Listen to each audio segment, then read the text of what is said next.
우리 한 절의 말씀인데 다 같이 한 목소리로 읽었으면 좋겠어요. 이제 우리 한국도 많이 가고 휴가철이 오래서 빈자리가 좀 보이긴 하지만 여러분들 이제 그 없는 사람의 목소리까지 내가 책임지겠다 하는 그런 마음으로 우리 같이 2장 10절 말씀 읽도록 하겠습니다. 시작. 우리는 그가 만드신 바라 그리스도 예수 안에서 선한 일을 위하여 지으심을 받은 자니 이 일은 하나님이 전에 예비하사 우리로 그 가운데서 행하게 하려 하심이니라. 아멘. 오늘 김형규 목사님께서 우리 설교를 해주시겠습니다. 부암제일교회에서 목회하시고 이제 은퇴하시고 원로 목사님으로 계세요. 부암제일교회는 부산의 부암동이라는 곳에 있습니다. 근데 목사님이 부암동 살았거든요. 더 신기한 거는 목사님하고 같은 아파트 라인에 살았어요. 근데 더 신기한 거는 서로 잘 모르는 사이였다는 게 저는 이제 목사님을 잘 알지만 목사님은 저를 잘 몰랐어요. 저는 이제 군대 가고 그래서 이제 사실 만날 수 있는 기회가 많이 없었지만 목사님에게는 정말 존경하는 또 목회자이시고 선배님이시고 또 같은 동네에 살았던 주민이기도 하고 또 특별히 우리 새샘일 축제 때 여러분들에게 말씀 전하시려고 했는데 또 사정상 못 하셨다가 오늘 여러분들 꼭 만나고 싶어서 또 시간을 이렇게 내주시고 여러분들과 함께 하게 되었습니다. 우리 목사님 나무태 목사님하고 제일 친한 친구라고 제가 그렇게 들었어요. 그래서 많은 분들이 목사님 보면 나무태 목사님하고 많이 닮았다고 그렇게 이야기를 하시는데 어때요? 많이 닮으신 것 같아요? 네, 우리 목사님 나오실 때 큰 박수로 환영하도록 하겠습니다. 안녕하세요. 저는 부산에서 온 김현규 목사라고 합니다. 저희 집에 자녀가 셋이 있습니다. 84년생 하나, 85년생 하나, 마지막에 92년생 하나. 92년생은 아직 미혼입니다. 저도 여러분과 똑같은 자녀를 이렇게 두고 있기 때문에 여러분들이 가지고 있는 고민, 또 걱정, 또 생각들 다는 몰라요. 조금은 이해하지 않을까 그런 생각을 합니다. 사실은 12월 9일 날 사부 설교를 제가 하도록 예약이 되어 있는데 제가 몸이 조금 좋지 못해서 그날 숙제를 못했습니다. 그래서 제가 남 목사님한테 그날 숙제를 못했는데 숙제를 하고 한국에 가야 되지 않겠나 그랬더니 오늘 날짜를 잡아줬습니다. 오늘 여러분 개 탔습니다. 안 오신 분들은 손해 아니겠습니까? 아마 어느 중학생인지 고등학생인지 학교에서 기말 시험을 치고 있었답니다. 시험감독 선생님이 보니까 한 학생이 열심히 주관식 가로넣기 답을 적더니 화이트로 막 지우더랍니다. 그리고는 그 위에 또 뭐라고 적더래요. 그래서 담임 선생님이 볼 때 저렇게 하나마나 어쨌건 남의 거 보는 거 쓰는 건 아니니까 나중에 시험지를 다 거두다가 이제 교무실에서 채점하다가 그 학생 시험지가 나왔어요. 그 화이트로 지우고 그 위에 뭐라고 써 있냐면 동전으로 긁어보세요.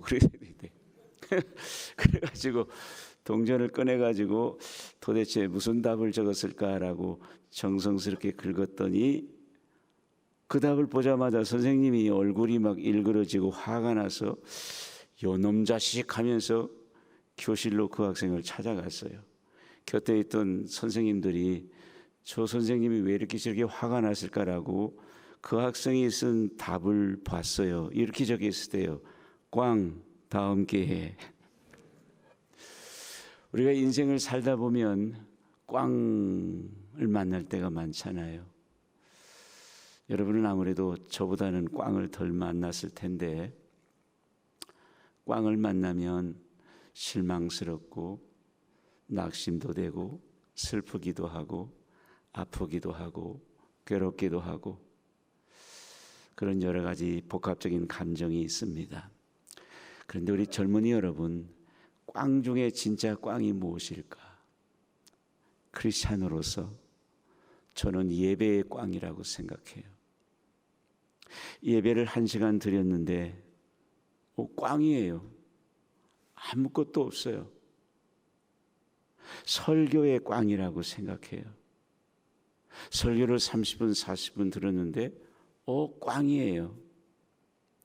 저 우리 교회에서 23년 동안 3,500번 설교했어요.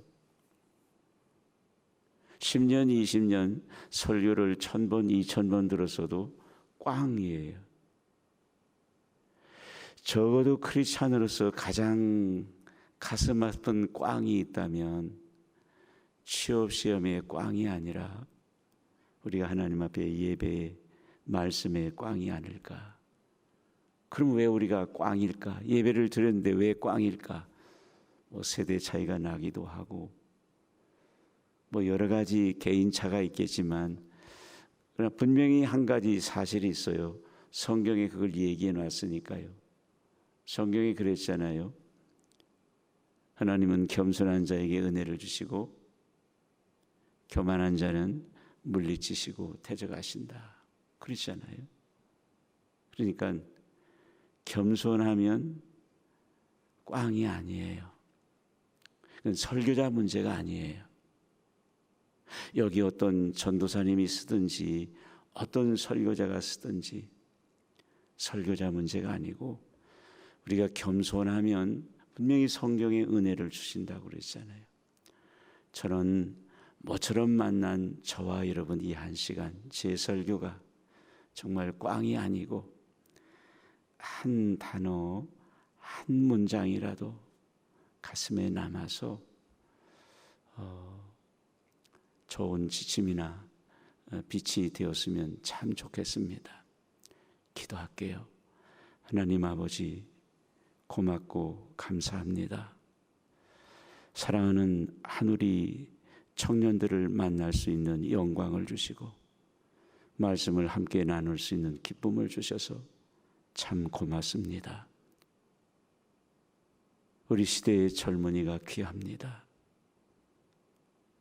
한국의 교회들은 젊은이들이 많이 보이지 않고 다음 세대 소리가 들리지 않는 날이 깊어가고 있는데 여기 앉아있는 우리 젊은이 한 사람 한 사람 얼마나 소중한지요. 하나님 우리 한우리의 청년들에게 복을 주시고 앞길들을 선하게 인도해 주옵소서. 오늘 말씀해 주옵소서. 목사도 한 마리 양입니다. 이 시간만큼은 하나님의 어린 양입니다. 저에게도 오늘 말씀 전하며 저에게 먼저 은혜를 주시고 여기 있는 우리 모든 젊은이들에게 말씀의 은혜를 크게 베풀어 주옵소서. 고민이 있습니다. 아픔이 있습니다. 외로움이 있습니다. 막막합니다. 답답합니다. 불안합니다. 두렵습니다. 오 하나님 아버지, 이런 모든 형제 자매들 여기 있으니 하나님이 찾아오셔서 혹시 예배 중에 하나님이 찾아와 만나 주셔서 살 길을 찾고 갈 길을 찾고 문제 해결에 실마리를 넣는 복된 시간 되게 해 주옵소서. 예수님의 이름으로 기도드립니다. 아멘. 인도의 예수의 소속의 그 유명한 신부 한 분이 계세요. 저분 드멜로라는 분이신데 소위 영성의 대가라고 알려진 분이세요. 그분이 쓰신 책 개구리 기도라는 책 가운데 이런 이야기 한 토막이 나옵니다. 한 여인이 중병으로 생과 사의 경계를 넘나들고 있었습니다. 어느 순간 어디선가 다음과 같은 목소리가 들려오기 시작했습니다. 너는 누구냐? 그때 이 부인이 대답했어요. 저는 쿠퍼라는 사람 시장의 아내입니다. 내 남편이 누구냐고 묻지 않았다. 너는 누구냐? 저는 피터의 엄마입니다. 또 들려왔어요. 나는 네가 누구의 엄마냐고 묻지 않았다. 너는 누구냐? 저는 학생을 가르치는 교사입니다. 다시 들려옵니다. 나는 너의 직업이 뭐냐고 묻지 않았다. 너는 누구냐? 저는 가을과 커피를 좋아하는 여자입니다. 나는 내가 무엇을 좋아하는지 묻지 않았다. 너는 누구냐? 계속되는 질문 앞에 이 여성은 더 이상 답변할 수가 없었습니다. 그러다가 깨어나서 다시 이 세상의 삶을 시작할 수 있는데 평생에 지워지지 않는 말, Who are you? Who are you? 너는 누구냐? 이 의식 속에 그는 그 다음 인생을 정말 보람되게 알차게 살았다는 이야기입니다. 저자가 이 이야기를 통해서 우리에게 던지는 질문은 두 개입니다. 하나, 그대 가장 원초적인 질문을 받아본 적이 있는가? 둘째, 그대 가장 원초적인 질문의 답을 알고 있는가? Who are you? 하늘의 청년 여러분, 나는 그대들에게 오늘 아침 진지하게 묻습니다. Who are you? 이 질문에 대한 고민과 답이 없이는 혼란한 세상에서 바른 삶을 살아갈 수 없습니다. Who are you? 오늘 본문에 사도 바울이 이 질문에 대한 답을 주고 있습니다. 오늘 이 답을 머리가 아닌 가슴에 잘 담아서 젊은이 여러분들의 앞날에 제2 멋진 아름다운 인생이 활짝 열리는 지침이 될 수 있기를 예수님의 이름으로 축복합니다. 사도 바울이 주는 첫 번째 답은 이것입니다. 나는 하나님의 작품이다. 한번 따라합시다. 나는 하나님의 작품이다. 저 뒤에 두 사람이 딱 안 따라서 해서 한 번 더 하겠습니다. 나는 하나님의 작품이다. 여러분 오늘 본문 2장 10절 말씀 보세요. 우리는 사실은 우리가 나잖아요. 나는 그가 만드신 바라. 그리스도 예수 안에서 선한 일을 위하여 지음받았다. 여기 두 번 반복했어요. 그가 만드셨다. 지으심을 받았다. 여기 만드신 바라는 뜻은 하나님이 쓰신 시라는 뜻이에요. 성경 원문상에 poem, 시라는 말이 여기서 나왔어요. 나는 그가 만드신 바라. 직역하면 나는 하나님이 쓰신 시. 여러분 언어 중에 가장 시어가 아름다운 언어예요. 언어 중에 가장 아름다운 언어의 작품은 시예요, 시. 그러니까 우리는 하나님이 쓰신 가장 아름다운 작품이라는 뜻이죠. 뒤에 지으심을 받았다. 이 지으심을 받았다는 말을 새번역 성경에 아주 잘 번역을 해놨어요. 뭐라고 받았냐면 우리는 하나님의 작품입니다. 이렇게 번역을 해놨어요. 정리하면 나는 누굽니까? Who are you? 나는 하나님의 작품이란 바울의 가치관, 바울의 자아관, 인생관이 무엇입니까? 저와 여러분 우리는 하나님의 작품이다. 작품 중에서도 우리는 걸작품이죠. 왜냐하면 창세기 1장 27절에 보면 하나님의 형상대로 지었어요. 하나님의 형상대로. 이 세상의 모든 동식물 망나에서 하나님의 형상은 없습니다. 저 여러분밖에 없습니다. 하나님의 형상입니다. 다윗은 시편 139편 14절에서 내가 주께 감사한 것은 나를 지으심이 심히, 한국말로 부사, 심히 기묘하심이라. 영어로 보면 원더풀하다고 그러잖아요. 심히 원더풀하다. 이사야 43장 1절에도 보면 야곱아 너를 창조하시니, 너를 창조하신 여호와께서 지금 말씀하시느니라. 이스라엘아 너를 지으신 이가 말씀하시느니라. 두려워 말라. 내가 너를 구속했지 않느냐. 성경은 계속해서 너를 지었다, 너를 창조했다, 너를 구속했다 말씀하고 있는 거죠. 한국말로 품은 둘이 있어요. 하나는 상품이 있고 하나는 작품이 있어요. 상품과 작품의 차이는 무엇일까요? 상품은 똑같은 게 많아요. 작품은 세상에 하나밖에 없어요. 상품은 가격표가 붙어져 있어요. 작품은 가격표가 없어요. 부르는 게 가격이에요. 이런 의미에서 여러분은 작품이에요, 상품이에요? 은혜를 너무 많이 받으면 답이 안 나오는 수가 있습니다. 제가 그림 하나 가져왔어요.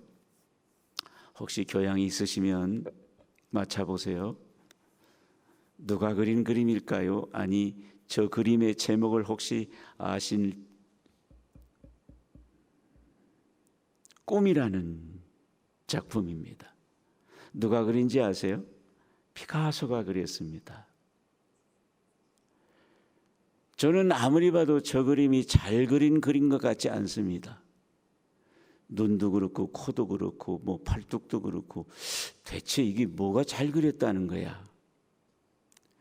1932년도 작품인데 2013년도에 이 작품이 팔렸어요. 얼마에 팔린 줄 아세요? 286만 달러, 2.8 밀리언 달러, 아니 뉴질랜드 달러 아니에요. 거기에 2천만 달러가 더 붙어요. 그러니까 22 밀리언 뉴질랜드 달러예요. 여러분 안 놀라네요? 한국 돈으로 1783억 원에 팔렸습니다. 그림 같지도 않은데 저게 1783억 원에 팔렸습니다. 왜 이렇게 비싸요? 이유는 하나예요. 피카소가 그렸기 때문이에요. 피카소가 그린 단 하나의 작품이기 때문이에요. 그런데 저 작품을 사진 찍고 인쇄해서 팔면 그래요. 1,000원, 2,000원 나갈는지 모르겠어요. $1 될는지 모르겠어요. 피카소가 그렸기 때문에, 피카소의 작품이기 때문에 그렇게 비싼 겁니다. Who are you? 가장 원초적인 질문, 너는 누구냐? 바울이 답하고 있잖아요. 하나님의 작품. 저와 여러분 상품 아니에요. 하나님이 만드신 걸작품이에요. 걸작품이에요. 나라는 존재는 우연히 이 땅에 있지 않아요. 실수도 아니에요. 좋은 것도 아니에요. 우리 원숭이 후손 아니에요. 하나님의 작품입니다. 아무리 우리가 부족해 보여도 저와 여러분은 하나님의 작품입니다. 보시겠어요? 누가복음 13장 11절 말씀 우리 한번 다 같이 읽어보겠습니다. 18해 동안이나 귀신 들려 앓으며 꼬부라져 조금도 펴지 못하는 여자가 있더라. 이 여인을 예수님이 뭐라고 부른지 아세요? 뒤에 16절, 13장 16절에 이렇게 기록되어 있습니다. 그러면 18해 동안 사탄에게 매인받은 이 아브라함의 딸을 안식일에 풀어주는 것이 옳지 않느냐. 18년 동안 몸이 꼬부라졌습니다. 허리가 굽어졌습니다. 귀신까지 들렸습니다. 몸도 마음도 정신도 병들었습니다. 버려진 존재입니다. 쓰레기 같은 존재였습니다. 그런데 예수님은 이 여성 뭐라고 불렀습니까? 아브라함의 딸, 하나님의 자녀라고 불렀습니다. 하나님의 작품이라고 불렀습니다.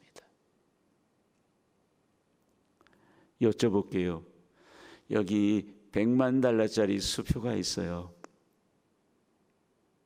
누가 아마 길거리에 이렇게 떨어뜨리고 왔는지 막 짓밟히고 그 다음에 찢기고 더러운 것이 묻었어요.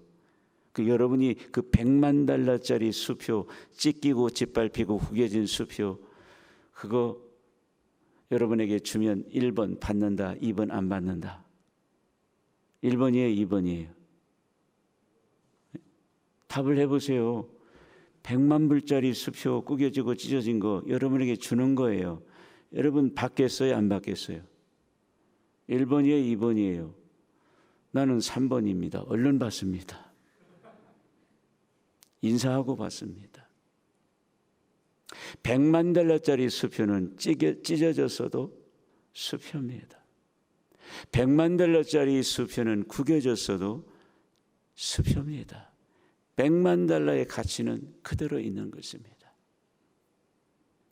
주님의 영광이신 우리 하늘의 청년 여러분, 혹시 여러분은 어디가 고부라졌습니까?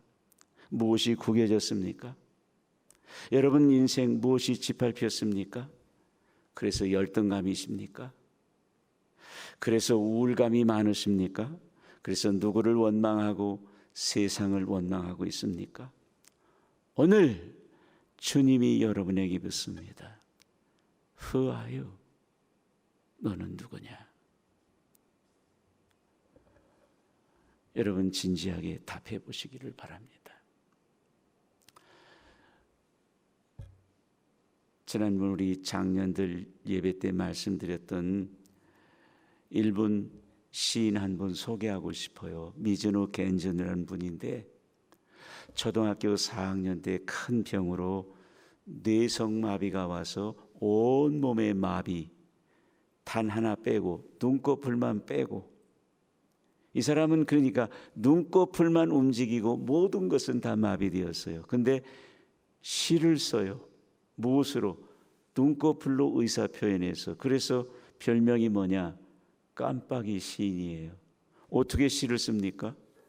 엄마가 일본의 가나카라, 히라카라, 우리로 치면 기역, 니은 쫙 하나씩 짚어가다가 기역, 니은 하다가 히읗 가면 겐저가 눈을 깜빡하면 엄마가 히읗을 받았습니다.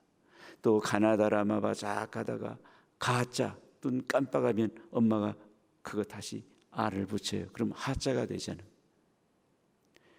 깜빡이로 의사 표현을 해서 시를 써나가는 시인, 깜빡이 시인이에요. 그런데 여러분 그의 시를 보면 모든 시가 다 긍정 감사합니다. 그가 쓴 시 모아서 시집을 낸 적이 있는데 한국말로도 번역됐어요. 그 시집 이름이 제목이 뭡니까? 감사는 밥이다. 감사는 밥이다. 저 시집 가운데 나오는 시 하나를 소개해 볼게요. 삶이라는 시인데요. 한번 들어보세요. 하나님의 크신 손 안에서 달팽이는 달팽이답게 가며 반딧불꽃은 반딧불꽃답게 피고 청개구리는 청개구리답게 울며 하나님의 크신 손 안에서 나는 나답게 산다. 마지막 말, 나는 나답게 산다. 어떤 몸인데요? 어떤 처지인데요? 머리에서 발끝까지 마비예요. 눈꺼풀 하나밖에 움직이지 못하는. 개구리 너는 개구리 너답게 살고 풍뎅이 너는 풍뎅이 너답게 살고 나는 나답게 산다. 풀이 죽은 모습이 아니잖아요. 기 죽은 모습이 아니잖아요. 어떤 의미에서 당당한 모습이잖아요. 나는 나답게 산다. 이 힘이 어디에서 온 것일까요? 학벌에서? 부유함에서? 외모에서? 금수저? 저는 싫어하는 말 중에 정말 하나가 뭐냐면 금수저, 흙수저. 정말 싫어해요. 금수저, 흙수저를 따지는 젊은이 치고 긍정적인 마인드를 가진 친구 아니에요. 다 원망을 토로하고 환경을 토로하고. 미즈노 겐즈 보세요. 나는 나답게 산다. 이 놀라운 힘이 어디에서 온 거예요? 그의 인생관에서 온 것이죠. 너는 누구냐? 라는 질문, 원초적 질문에 대한 분명한 대답. 나는 하나님의 사람이다. 나는 하나님의 작품이다. 분명한 자기 인생관에서 나온 힘이지 않습니까? 주님의 면류관인 우리 하늘의 청년 여러분, 여러분 인생에 무엇이 마비되었습니까? 몸이 마비되었습니까? 마음이 마비되었습니까? 여러분 취업이 마비되었습니까? 여러분 가정에 마비되었습니까? 여러분 장래가 어둡습니까? 여러분 무엇이 마비되었습니까? 오늘 주님이 우리에게 말씀하십니다. 너는 그래도 하나님의 작품이다. 기 죽지 말거라. 풀 죽지 말거라. 당당하게 살아야 된다. 여호수아 1장 5절 6절 말씀 보세요. 오늘 오전에 나온 말씀이지만 내 평생에 너를 대적할 자가 없다. 내가 모세와 함께 있었던 것 같이 너와 함께 있을 것이라. 내가 너를 떠나지 아니하며 버리지 아니하리니 강하고 담대하라. 평생에 너와 함께 너를 대적할 자 이 세상에 아무도 없다. 가슴에 새기고 나는 하나님의 작품, 걸작품, 이런 자부심을 가지고 이 한 해를 새롭게 시작하는 여러분 되시기를 축원합니다. 두 번째 답이 뭔지 아세요? 따라서 합시다. 나는 하나님의 천사다. 이번에는 앞에 두 사람이 안 따라서 해가지고 한번 다시 크게 합시다. 나는 하나님의 천사다. 오늘 보면 또 10절 말씀 보세요. 우리는 그가 만드신 바라 그리스도 예수 안에서 무엇을 위해서? 선한 일을 위해서 지은 거예요. 하나님이 우리를 만드셨는데 무엇을 위해서? 선한 일을 위해서 우리는 선한 일을 위해서 지음받은 자예요. 자, 그렇다면 선한 일이 무엇이에요? 오늘 앞에 그 1절에서 9절까지 쭉 말씀 보면 세상의 악한 일을 설명하고 2절 3절에 보면 세상 풍조 따라가는 거, 육체의 본능 따라가는 거, 그거를 말하면서 선한 일을 이야기하고 있습니다. 따라서 여기서 말하는 선한 일이라는 것은 세상 풍조를 따라가지 않는 것, 자기 육체의 본능, 욕망 따라가지 않는 것, 그것이 선한 일인데 이것을 다른 말로 하면 하나님의 뜻, 하나님의 뜻을 따라 살아가는 삶, 그게 선한 거예요. 여러분 천사하면 어떤 이미지가 떠올라요? 흰 옷 입고 날개 달리고 머리에 광채가 있고 좋아요. 그럴 수 있어요. 근데 천사는 그런 게 아니에요. 천사의 본래 뜻이 뭡니까? 하늘의 심부름꾼이라는 뜻이에요. 천사, 하늘의 심부름, 하나님의 심부름꾼이 천사입니다. 오늘 여기 선한 일, 하늘의 뜻을 받들고 심부름하며 사는 사람, 그게 천사입니다. 천사.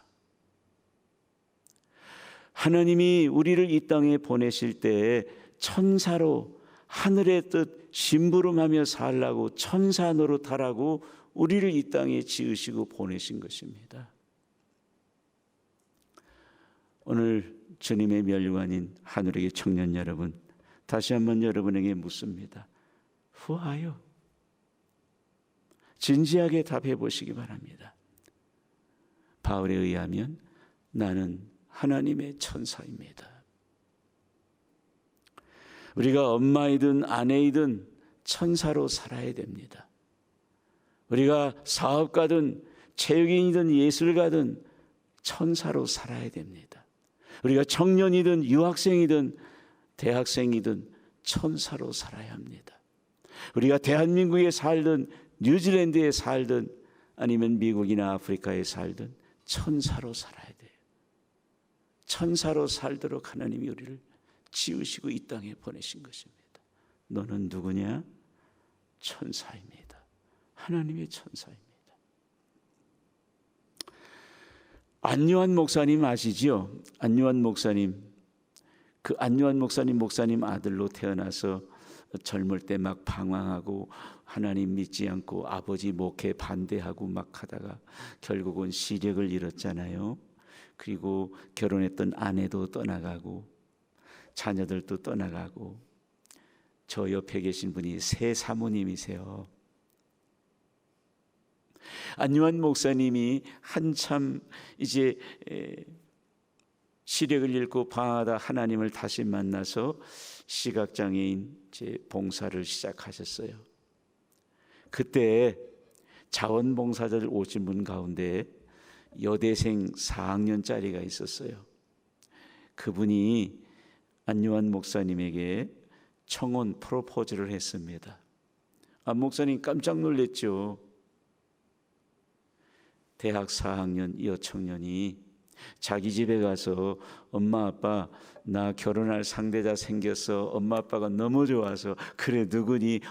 나보다 나이가 16살 많아. 그래? 그리고 한번 결혼했던 사람이야. 뭐라고? 그리고 앞을 못 보는 시각장애인이야. 뭐라고? 엄마 아빠 노발대발했죠. 미쳤냐? 그래 이 여청년 굽히지 않았어요. 엄마 아빠 허락해줘. 절대 온 집안 반대해서 아마 저라도 제 딸이 그렇다면 저는 진짜 눈에 흙이 들어가 안 된다 반대하죠. 허락하겠어요? 16살 많고 한번 결혼했던 남자하고 앞을 못 보는 시각장애인 남자하고 자기 딸이 결혼한다는데 허락할 부모가 어디 있겠어요? 마찬가지였어요. 이 부분도.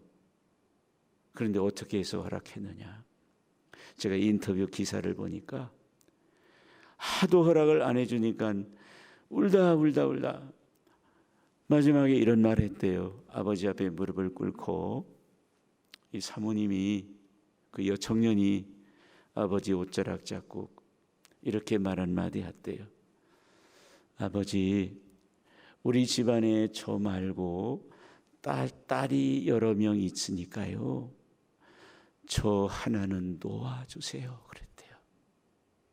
저 하나는 놓아주세요. 아버지, 저 하나는 놓아주세요. 그렇게 말할 때에 주님 성령이 감동하셨는지 아버지가 눈물을 흘리면서 그래 네 마음대로 해라. 자, 24살 여청년 대학 4학년, 그 여청년에게 인생이란 무엇입니까? 시집 잘 가는 거, 좋은 신랑 만나는 거, 대기업에 취직하는 거 아니잖아요. 24살 그 여청년에게 인생이란 무엇입니까? 안요한의 천사로 사는 것이 자기 인생이었어요. 오늘 하늘의 청년 여러분, 난 여러분에게 진지하게 다시 한번 묻고 싶습니다. 여러분에게 인생은 무엇입니까? 박사학위 받는 거, 시집 잘 가는 거, 취직 잘하는 거. 난 그게 나쁘다고 말하는 게 아니에요. 예, 저는 저의 딸이 시집 잘 가기를 소원합니다. 저는 저의 아들이 돈 많이 벌고 부자 되고 성공하고 출세하기를 기도하고 소원합니다. 저는 출세, 부자, 성공이 나쁘다고 말하는 게 아닙니다. 그러나 이것들보다 앞서는 것은 잘 믿는 것, 그리고 천사로 살아야 한다는 것, 그것이 더 중요하다는 것을 말하고 있는 것입니다. 김동호 목사님이 쓰신 그 교사 바이블이라는 책에 보면 이런 이야기 한 토막이 있어요. 어느 신임 군목이 부대에 배치받아 갔어요. 근데 그 부대 별이단 사령관이 그 교회 집사님이셨어요. 군목 사무실에 그 부대 집사님이신 사령관님이 찾아오셔서 목사님에게 그랬대요. 목사님, 뭐 도와드릴 일이 없습니까? 그랬더니 이게 별이 2개인가 3개 되는 장군이 와서 집사인데, 아무리 집사지만은 여러분 군대 안 가봐서는 잘 모르지만은, 야, 별이 2-3개 붙었으면은 대단한 겁니다, 군대에서. 그런데 그분이 와서 뭘 도와줄 거 없느냐 그랬대요. 아마 이 군목도 배심이 대단했나 봐요. 있습니다. 뭘 도와줄까요? 30분 다음 주에 일찍 오세요. 장군 보고 30분 일찍 오라고 그랬대요. 왜 일찍 와야 됩니까? 그랬더니 이 젊은 군목이 그랬대요. 사령관님, 30분 일찍 와서 주보 좀 나눠주세요. 사령관 보고 주보를 나눠달라고 그랬대요. 사령관님 오실 때는 그냥 오지 마시고 정복을 입으세요. 어깨에 별, 가슴에 훈장, 모자에 별 다 달고 오세요. 사령관이 굉장히 참 좋은 분이었나 봐요. 진짜 피비린내 나는 어린 목사님이지만 그 말 다 듣고 다음 주일에 30분 일찍 와서 별 달고 훈장 달고 주부 나눠주고 있는데, 저쪽에 시간 되다 보니까 이등병 병사들이 교회 왔다가 저 앞에 사령관이 서 있으니까 다 도망가고 없네. 군대 안 가본 사람은 이게 뭔 말인지 모를 거예요. 군대에서 사령관 나타나면 도망가는 게 사는 길이 그잖아요. 사령관이 막 쫓아가지고 다 불러다가 왜 불러서 악수해주고 등 두드리고 잘 왔다 그러고, 오는 병사들마다 다 안아주고 악수해주고 등 두드리고 잘 왔다. 친절하게 그렇게 해서 이 병사들이 예배 마치고 이제 자기 그 소대 중대에 돌아가가지고 소문 났어요. 야, 이 손 이거 만지지 마라. 나 이거 사령관하고 이게 지금 악수한 손인데 내 세수 안 할 건데 얘 만지지 마라. 그리고 얼마나 따뜻하게 해줬는지 그 다음 주에 더 많이 오고 그 다음 주에 더 많이 오고, 그러니까 갈수록 교회가 부흥하고 신자들이 많아지고, 신자들이 많아지니까 부대에 총기 사고나 이런 게 없어지고, 그렇게 잘 지냈다는 얘기가 그 책에 나와 있습니다. 사랑하는 우리 하늘의 청년 여러분, 혹시 여러분에게 별이 있습니까? 혹시 남다른 은사, 별이 여러분에게 있습니까? 남다른 지위, 남다른 권세, 남다른 지식, 남다른 기술, 남다른 예체능, 남다른 재물, 남다른 복, 하나님이 내게 주신 별이죠. 하나님이 내게 붙여주신 별이잖아요. 별이 있다면 그 별을 가지고 군림하지 않아야 되죠. 그 별 가지고 자기 욕심 채우지 않아야 되죠. 하나님이 우리에게 별을 달아주신 이유는 그 별을 가지고 천사로 살아야 된다. 천사로 살아야 된다. 청년 여러분, 혹시 여러분 가슴에 별이 2개, 3개, 또한 가슴에 훈장이 2개, 3개 붙여지거들랑 그걸 가지고 군림하지 말고 천사로 살아가는 지혜가 있기를 예수님 이름으로 축원합니다. 고린도서 10장 31절 말씀, 너희가 먹든지 마시든지 무엇을 하든지 다, 중요한 건 다 아니에요. 먹는 것 마시는 것만 아니고 모든 것 다 무엇을 위하여? 하나님의 영광을 위해서 하라. 다른 말로 의역하면 천사 노릇하며 살거라, 그 뜻이죠. 혹시 괜찮으시면 잠시 눈을 감으시고 머리를 숙이시고 오늘 말씀을 묵상하고 마치도록 하겠습니다. 주님의 기쁨이요 영광인 우리 하늘의 청년 여러분, 서두에 앤서니 드멜로 그 영성의 대가 책 개구리 기도에서 너는 누구냐고 묻고 있습니다. 지은이는 이 책을 통해서 두 가지 질문을 던지는 거죠. 그대 가장 원초적인 질문 받아보았는가? 그대 가장 원초적인 질문의 답을 알고 있는가? 너는 누구냐? 나는 예수님을 대신해서 진지하게 하늘이 청년 여러분에게 묻습니다. Who are you? 여러분의 답은 무엇입니까? 이 원초적 질문에 대한 바른 답이 없이는 바른 삶을 살기 어렵습니다. Who are you? 사도 바울이 오늘 그 답을 말해주고 있습니다. 나는 하나님의 작품이다. 나는 하나님의 천사다. 거친 세상입니다. 험한 세상입니다. 힘든 세상입니다. 무엇보다 혼란한 세상입니다. 하늘이 청년 여러분, 이 답을 가슴에 새겨 새해부터는 위풍당당하게 살아가는 여러분이 되시기를 축원합니다. 자비하신 하나님